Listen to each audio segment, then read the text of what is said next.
Faradiana Aprila dari Universitas Muhammadiyah Riau, jurusan Psikologi Islam. Di sini saya ingin mewawancarai Ibu sebagai pemilik toko. Mohon dijawab sebisanya aja, Ibu. Ya, siap. Bisa diceritakan sedikit tentang toko Ibu menjual produk apa saja?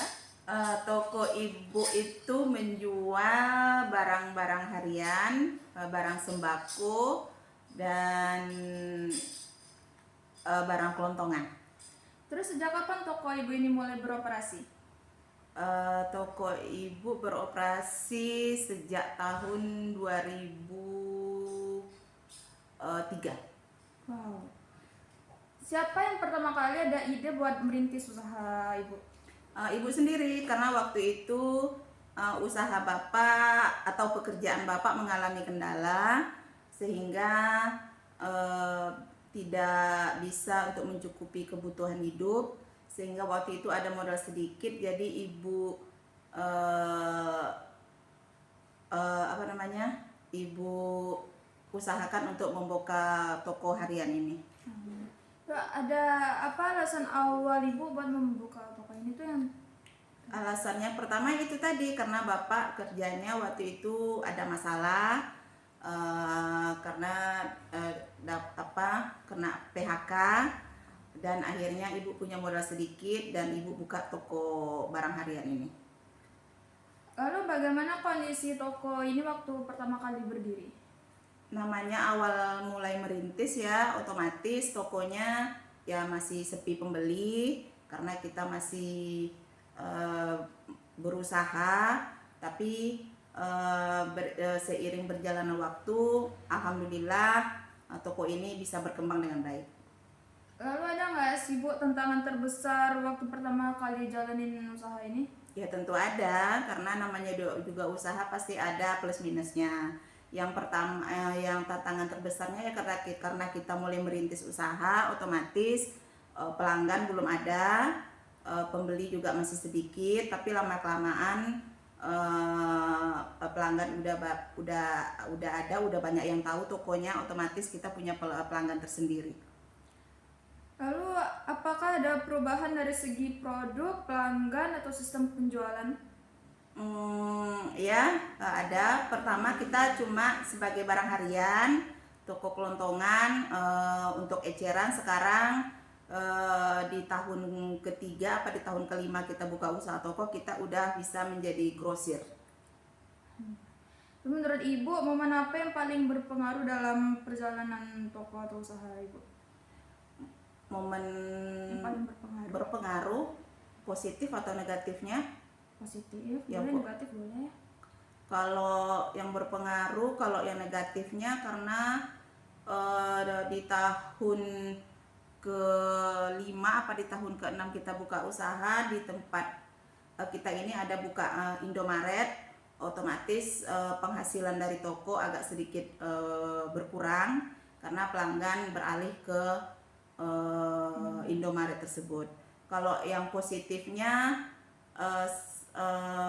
karena kita grosir, jadi kita mempunyai pelanggan setia dan pelanggan tetap di toko kita. Awalnya apakah usaha Ibu ini dijalankan sendiri atau sudah memiliki karyawan? Awalnya jalan sendiri, ya, Ibu sendiri yang menjalankan usaha ini. Lama-kelamaan karena kita sekarang udah jadi grosiran, otomatis kita punya karyawan tersendiri. Berapa jumlah karyawan dulu dan sekarang kalau? Dulu karyawan dari dulu sampai sekarang satu dibantu sama Bapak juga. Oke, selama Ibu membuka usaha ini, pernahkah Ibu mengalami konflik baik dengan karyawan maupun pelanggan? Namanya usaha tentu pernah ada konflik. Kalau dengan karyawan ya tentu tentang pekerjaan karyawan tersebut, tentang kejujuran karyawan tersebut, dan tentang kerajinan karyawan tersebut. Kalau dengan pelanggan tentu aja konfliknya ya tentang salah ngambil barang, tentang soal harga dan sebagainya. Itu bagaimana cara Ibu menyelesaikan konflik tersebut agar tetap kondusif? Ya dikasih tahu aja sama pekerjanya bahwa ini tidak baik, harusnya seperti ini, harusnya seperti itu. Kalau sama pelanggannya kita terangkan, ya kita mohon maaf kalau seandainya kita salah ngasih barang yang diorder atau salah dalam mengasih harga yang benar.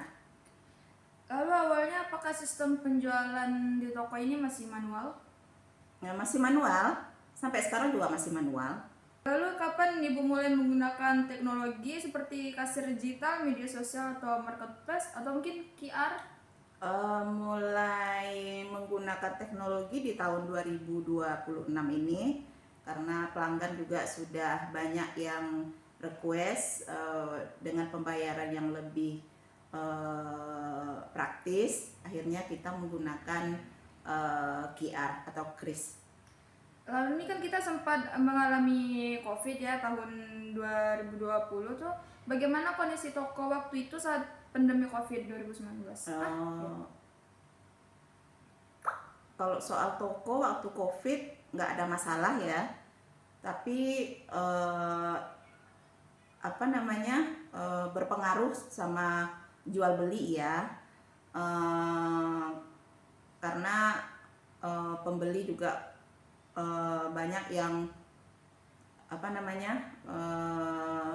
banyak yang diputuskan mendapatkan pemutusan hubungan kerja, otomatis penghasilan mereka juga berkurang, jadi ke toko otomatis berpengaruh. Terus apakah terjadi penurunan omset atau jumlah pelanggan? Iya jelas,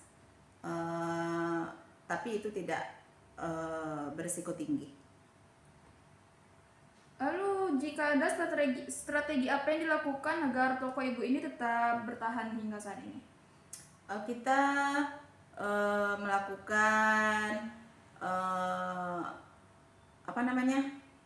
interaksi yang bagus sama pelanggan setia kita. Harga, kita bersaing dengan harga biar pelanggan kita tidak lari.